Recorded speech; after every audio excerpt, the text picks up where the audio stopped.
chambre 28. Dites la chambre mandarine, parce que, vous voyez, on l'a décorée avec des mandarines. Ça fait même un peu chinois. Rapport au mandarin. Oui, toutes nos chambres sont arrangées originalement. Des fleurs, des fruits, des papillons.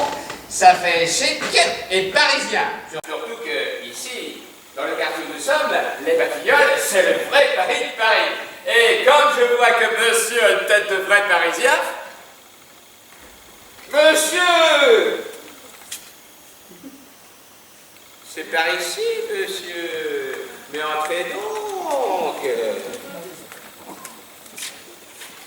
Vous n'avez pas fait gaffe, monsieur? Ben, tant mieux. Parce que grimper les étages avec des valises à bout de bras, merci. Je suis garçon d'étage, pas bagagiste. Garçon d'étage ici depuis 10 ans. C'est pas rien. Mais à voir comment le monde tourne à l'envers maintenant, faut tout que je fasse. Trouver du personnel de nos jours, c'est un exploit, n'est-ce pas? Ben, me faudrait une jeune fille qui soit un peu aimable. Aller me chercher le journal, me faire un petit déjeuner par ici, un petit café par là, mais introuvable. L'Arlésienne. Je par exemple, mon directeur, monsieur Postic, a mis une petite annonce. Espérons que ça marchera. Vous l'avez vu, mon directeur, monsieur Postic, le type qui m'a engueulé en bas. Oui. Comment le trouvez-vous? Je vous le fais pas dire. Une punaise à un rat méprisant. Un négrier sordide. Et je supporte cette méduse depuis 10 ans, il y a de quoi faire la grève? Mais je suis trop bon. N'est-ce pas?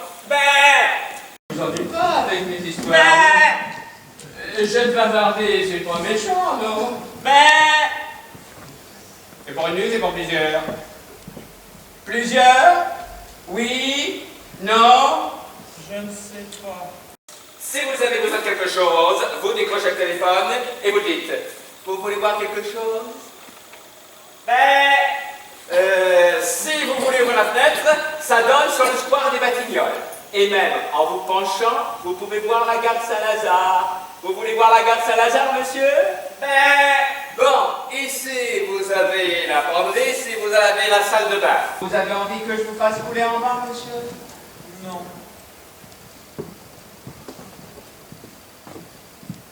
Mais monsieur, pourquoi faites-vous cette tête?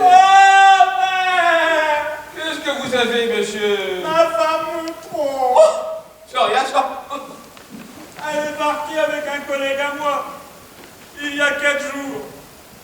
Alors, depuis, je traite de café en hôtel.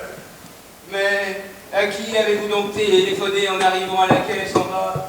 À ma vieille cousine, une sainte femme, elle ne vendra pas la mèche. Ici, je me sens tranquille pour prendre une décision. Une décision? Oh! J'espère que vous n'allez pas me faire une bêtise dans ma chambre mandarine, hein? Ah non! Jurez-le-moi! Je le jure, Jurez-le-moi sur la tête de votre vieille cousine! je le jure. Bon, je sais bien, de se tromper, c'est pas rigolo. C'est la première fois? Oui, enfin, à ma connaissance. Eh bien, si ça peut vous rassurer, vous n'êtes pas le seul. Il y en a de plus en plus de nos jours, des maris trompés. Et je ne parle que de ceux qui savent, parce qu'alors... Et vous, comment allez-vous? Hélène m'a laissé un mot sur mon oreiller. Sur votre oreiller? Oh ben c'est plutôt gentil, ça. Ça lui a pris comme ça, votre femme, de s'en aller avec votre collègue. Vous n'avez rien vu arriver? Oh, bien sûr, je ne suis guère malin. Je suis sous-directeur à la Banque d'Aquitaine. C'est ma banque. Bien noté par mes supérieurs. Il faut dire que j'ai l'humeur tellement pacifique. À la banque, on m'appelle l'agneau. C'est tout dire. Il y a 6 ans, à un dîner, je rencontre Hélène. On se plaît, on se marie. Elle organise notre petite vie.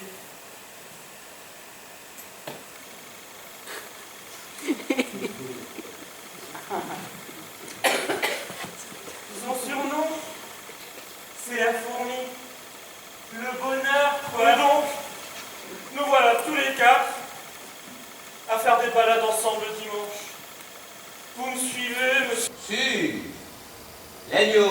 fourmi, le pan et la tigresse. Ça commence comme une femme de La Fontaine. Mais une femme sans moralité, monsieur. Le pan est parti avec la fourmi, et moi, pauvre agneau, me voilà tout seul. Oh, mon pauvre agneau. Et la tigresse, comment elle réagit? Mais, pas contente, hein. Elle a tout cassé chez elle. Elle a piétiné son congélateur, massacré son chaud-pain et réduit en cendres sa cuisinière à gaz. Mais vous, monsieur, qu'est-ce que vous avez fait? Moi? Oh, rien. Tout ce que je veux, c'est dormir. Dormir. Et surtout, qu'on ne me dérange pas. Je vous comprends, cher monsieur. Le désir d'un client, c'est sacré. Je vous promets le repos le plus absolu. Oh, merci, monsieur. Roger! Roger, où êtes-vous? Ça y est! Mais où est-il, ce La misérable? voilà! C'est elle! La tigresse! Ah! Mais comment a-t-elle pu savoir où j'étais? Ah! C'est ma vieille cousine qui a vendu la mèche! La sale bête, j'en étais sûr! J'en étais sûr! Quelle surprise! Ah non, quelle déception! Hein? Ah, vous n'êtes pas beau à voir, hein? Une vraie loque! Roger, Quoi? il nous faut réagir! Votre femme est partie avec mon mari? Parfait! Les hostilités sont ouvertes! Nous allons nous battre! À mort! Oh non! Non! Non! Oh, si! Mais c'est fini! Ah non, ce n'est pas fini! Nous avons peut-être perdu une bataille, mais nous n'avons pas perdu la guerre comme disait le maréchal Pétain! Oh! C'est pas Pétain qui a dit ça. C'est De Gaulle. Mais qu'est-ce que c'est que ce type qui discute politique? Je suis le valet d'État. Et alors? On va pas se battre pour un militaire? Dehors! Quittez cette chambre! Immédiatement! Je veux avoir avec vous, Roger, une conversation. Quoi? Roger! Oh, pas de cris, hein, pas de scandale, ça sert à rien. Si! Un soulage! Que vous gémissiez, ça vous regarde. Moi, je refuse la situation. Oh, ben quoi? Nous sommes cocus. Ah, vous peut-être, moi pas. Apprenez qu'un homme est cocu. Une femme n'est que trompée. Nuance. Il va y avoir du sang. Oh! Oh, mais secouez-vous un peu, mon sang, secouez-vous. Ah, heureusement que nous sommes là, nous les femmes. D'ailleurs, d'après les dernières statistiques, mesdames, nous sommes en majorité sur la Terre. Il y a des femmes dans la salle ce soir? Oui. Vous aussi, vous êtes en majorité, mesdames. Désormais, le sexe fort, c'est nous les femmes. Ouais. Et mesdames, et tous les jours, on a la preuve. D'ailleurs, regardez-vous, regardez-moi, et concluez. Laissons faire les choses. Ah non, non, non. Nous allons monter contre ces deux traîtres d'imagination diabolique, féminine. Ah oui. Je vais aller trouver le directeur de mon mari. Oui. Monsieur le directeur? Monsieur le directeur, vous êtes là. Oh. Je me jetterai à ses pieds, mais je lui dirai: oh, pitié, pitié pour mon pauvre mari. Oh oui, je sais qu'il a volé dans les coffres, qu'il a des opinions anarchistes et qu'il a essayé de violer ses clientes. Mais ce n'est pas de sa faute. C'est un grand malade.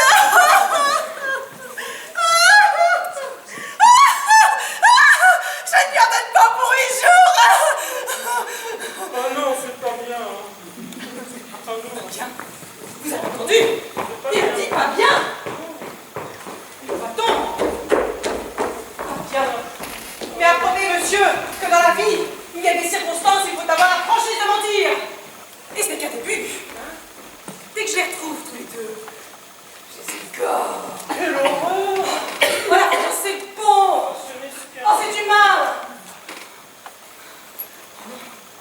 J'ai une meilleure idée, oui. Bien plus excitante. Nous allons tromper Hélène et Olivier. Et nous allons les tromper ensemble. Vous et moi. Oh non! Mais comment ça, non? Pourquoi non? Ah, j'ai pas de cœur. Hein? L'opération ne se situe pas à ce niveau-là, c'est un règlement de compte. Œil pour œil. C'est ce que je veux dire.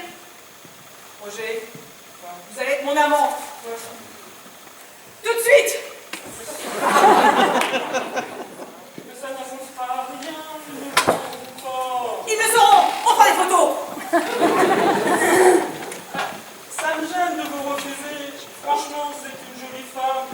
Non, je me sens si fatiguée. Je vois. Quoi? Monsieur est un tocard. Le jour du Grand Prix, il refuse de sauter la ligne des tribunes. Mais qu'est-ce qu'elle a donc bien pu vous trouver Hélène pour vous épouser? Ah, je suis hindou. Ça a dû lui plaire. Le sexe faible, 6 mois. Oui, certainement. Les complémentaires. C'est le drame de tous les couples. C'est pour ça que moi qui suis si discrète, je suis tombée folle de mon mari qui est abattu vue. C'est la vie. Chacun court après son complémentaire. Oui, les complémentaires. Eh bien moi, je ne veux plus être Mais vous criez complémentaire. pas. Je ne crie pas. Je suis victime de mon dynamisme, de ma bonne santé, surtout de mon intelligence. Et c'est là mon point faible. Parce que le vrai homme, hein, il court après les minettes, après les petites dindes. Et vous savez pourquoi? Parce qu'il veut qu'on l'admire. Parce qu'il veut protéger. Parce qu'il veut qu'on lui dise, oh, vous êtes fort, fort, fort. Voilà pourquoi. Voilà, franchement, vous, on n'a pas tellement l'impression que vous ayez besoin d'être protégé. Mais qu'est-ce que vous en savez? Ah, elle est comblée, la femme de nos jours. Au moins, au Moyen-Âge, la femme savait qu'elle n'était rien, elle se taisait.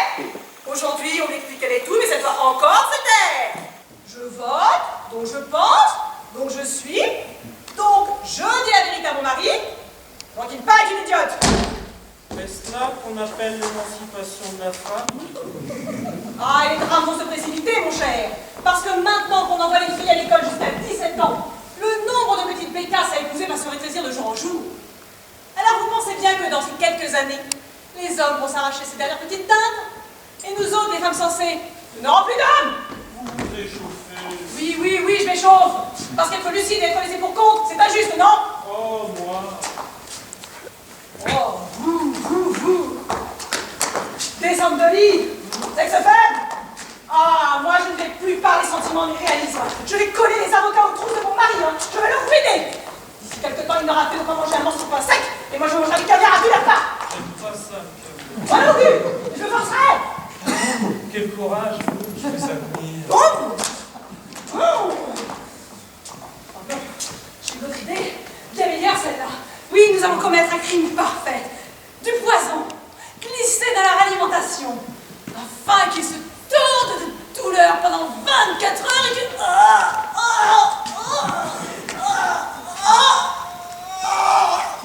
Mais vous ne savez pas où ils sont. Mais c'est vrai. Alors nous allons faire mieux. Oui, nous allons nous tuer, ensemble, tous les deux, afin de les mettre dans leur tort.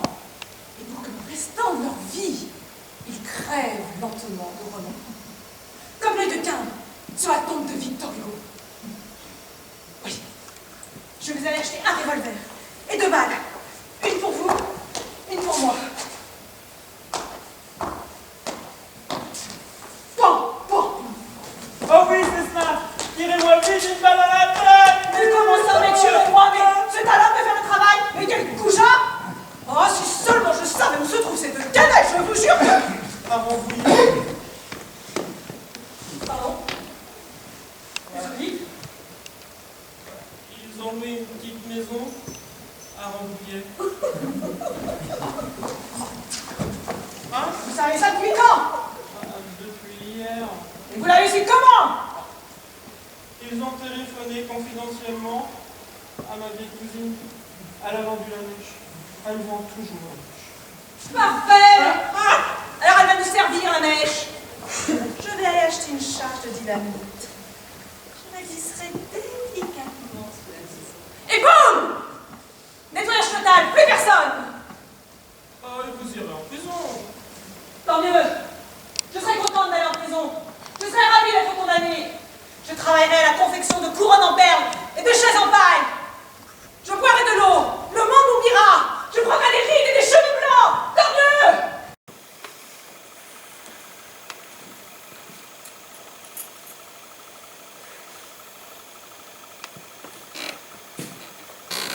Et au moins,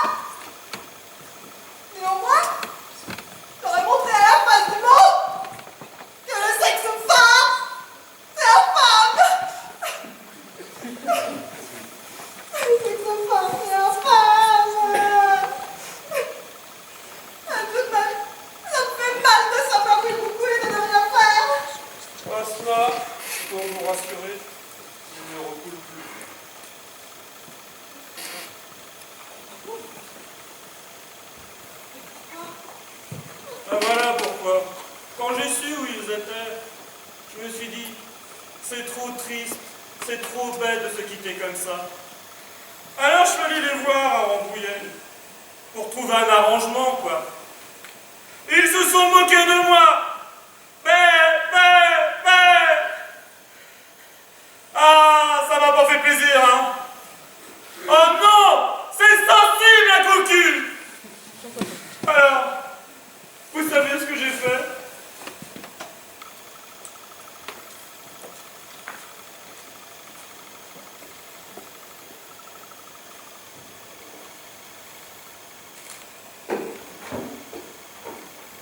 J'ai pris une hache. Et votre mari et ma femme, je leur ai fendu la tête en deux.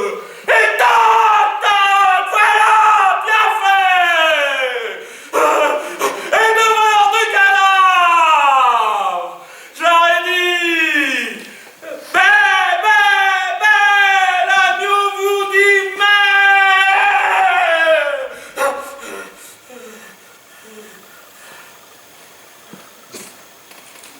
Tout cela pour vous dire, ma chère Denise, de ne pas vous inquiéter. Il ne recoule plus. Ah, vous alors?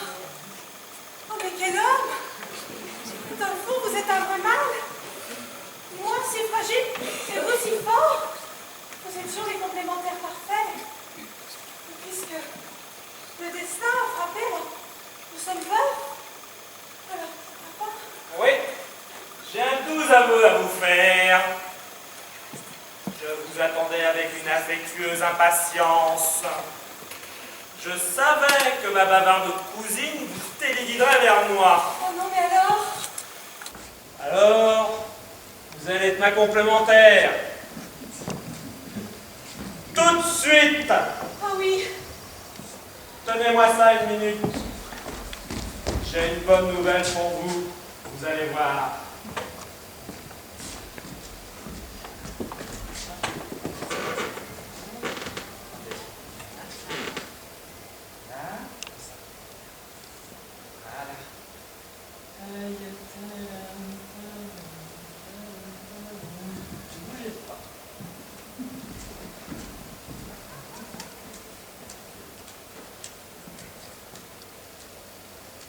Police, au secours, à l'assassin! Police!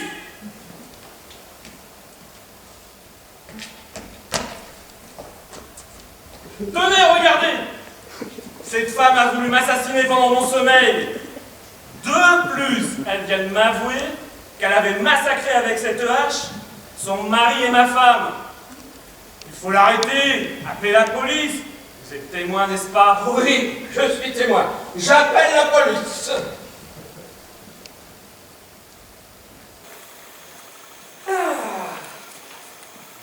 Alors, ma chère complémentaire, comment le trouvez-vous le sexe?